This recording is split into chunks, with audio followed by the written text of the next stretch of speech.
Okay, Josh, that's one of your favorite places. You It have is. taken some spectacular pictures up there in the fall. Yeah, thankfully I had the pleasure to go up there and spend my morning and afternoon out that direction. And, you know, now is the time to go check it out because it only takes one windstorm to bring all those leaves down. Yeah, thankfully over the wet and windy weather we experienced over the weekend, a lot of the leaves still holding on tight as we near peak fall foliage. A few of the pops of color with those big leaf to maple trees out over the West Hills, looking out over a mostly cloudy downtown Portland earlier today as well, as those clouds are slowly starting to break apart. Nearing peak conditions for the I-5 corridor as we work our way into this final week of October. By the time November starts to roll around, that's when we start to slip into stick season.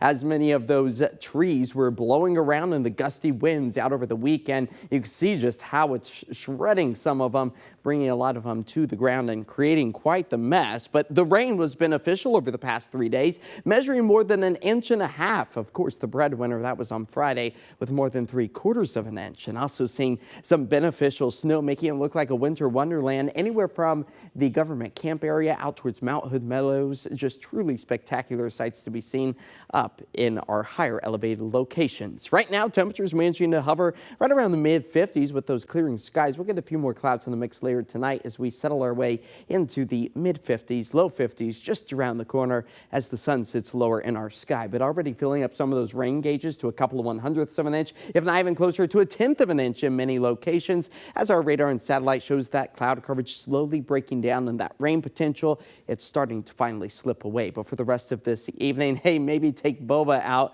the rocker cat in a pumpkin outfit. Thanks to Suzanne Frassini in that photo, as a light jacket will be needed for the rest of this evening. All as our drier skies are thanks to this ridge of high pressure. It's going to be brief and short in nature as we're clipped with that little short wave. A kink in the jet stream, very similar to what we saw last week as well, but now picking up on maybe a chance for some light rain showers come Tuesday night into Wednesday morning before we dry things back out again. And that carries us all the way into Halloween on Friday.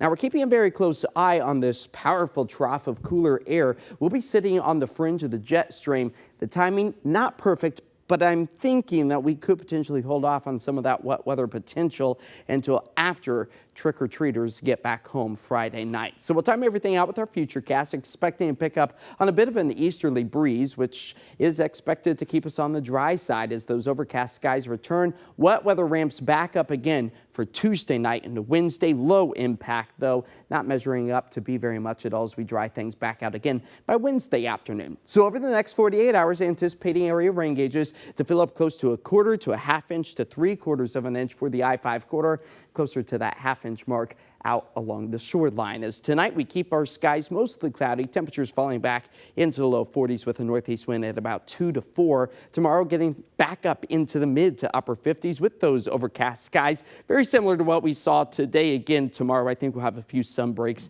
by the afternoon and evening hours as our 7-day forecast shows temperatures getting back up into the low 60s come Wednesday and Thursday. And then as Halloween approaches, mostly cloudy skies, but we could see a stray raindrop or two as the kiddos head back home from trick-or-treating. And just a closer look at where the temperatures should be hovering around, anywhere from 55 falling to 53 degrees. So we'll be keeping a very close eye on how Halloween shapes up. I always like to say just have that plan B ready to go in case the rain does move into our area. Yeah, you're saying if we're lucky, the rain comes later in the evening. Yes, I'm thinking maybe 9, 10 o'clock at night. Which the kids are done by then. That would be perfect. That would be perfect. Yeah. All right. Well, still